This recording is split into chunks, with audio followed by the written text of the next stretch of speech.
किस तरीके से डायग्नोज किया जाता है, फ़र्क मालूम किया जाता है, ताकि पेशेंट को भी एक तसल्ली हो जाए कि मुझे ये हुआ है और इसका आसानी से ट्रीटमेंट भी मुझे मिल जाएगा। जी देखिए, पहले डायग्नोसिस से पहले हम एक इंसिडेंस पे अगर आए, कितना कॉमन है पाइल्स का प्रॉब्लम जो है, कितना कॉमन है। तो ये देखा गया है, कुछ स्टडीज़ है, दो वो प्रॉपर स्टडीज़ नहीं हुई हैं, लेकिन इस हद तक है कि हर 2 में से 1 शख्स को पाइल्स है। हमारे इंडिया में, हमारे कंट्री में हर 51 to 52% of the population are suffering from piles कभी ना कभी अपनी लाइफ में। सो बहुत कॉमन है। अगर 10 लोग कमरे में बैठे हैं, 5 लोगों को कभी ना कभी पाइल्स हुआ होगा या होगा, इतना कॉमन है। सो इसको डायग्नोज करने के लिए इम्पॉर्टेंट है पहले ही पेशेंट हमारे पास आए, जो कि पेशेंट्स नहीं आते।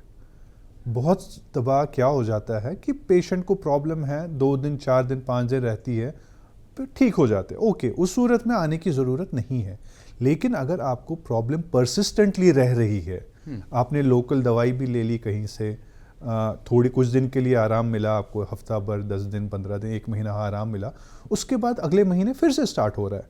सो ऐसी सूरत में डॉक्टर के पास आना, प्रॉपर स्पेशलिस्ट के पास आना इम्पॉर्टेंट है। तो जब आप हमारे पास आते हैं और अपनी प्रॉब्लम, जिनको हम सिम्टम्स बोलते हैं, तो सिम्टम्स लेके आप बोलेंगे हमारे पास, तो हम समझ जाते हैं, हमारे को आइडिया आ जाता है अपनी नॉलेज की वजह से कि क्या प्रॉब्लम है, क्या हेमोरॉइड्स है, फिशर है, फिस्टुला है, या फिर कोई और प्रॉब्लम है। तो प्रॉपरली फिर हम उसको एग्जामिन करते हैं। एग्जामिनेशन सबसे इम्पॉर्टेंट पार्ट है डायग्नोसिस का।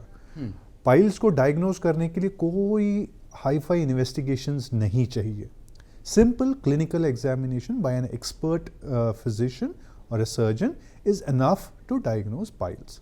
सो जब भी हमारे पास पेशेंट आता है, क्लिनिक में उधर ही पेशेंट के सामने हम एग्जामिनेशन करते हैं। 2 मिनट का एग्जामिनेशन रहता है, जिससे हम पूरा डायग्नोज कर सकते हैं, 100% सर्टेनिटी के साथ डायग्नोज कर सकते हैं कि पेशेंट को पाइल्स है, फिशर है, फिस्टुला है, या कोई और प्रॉब्लम है।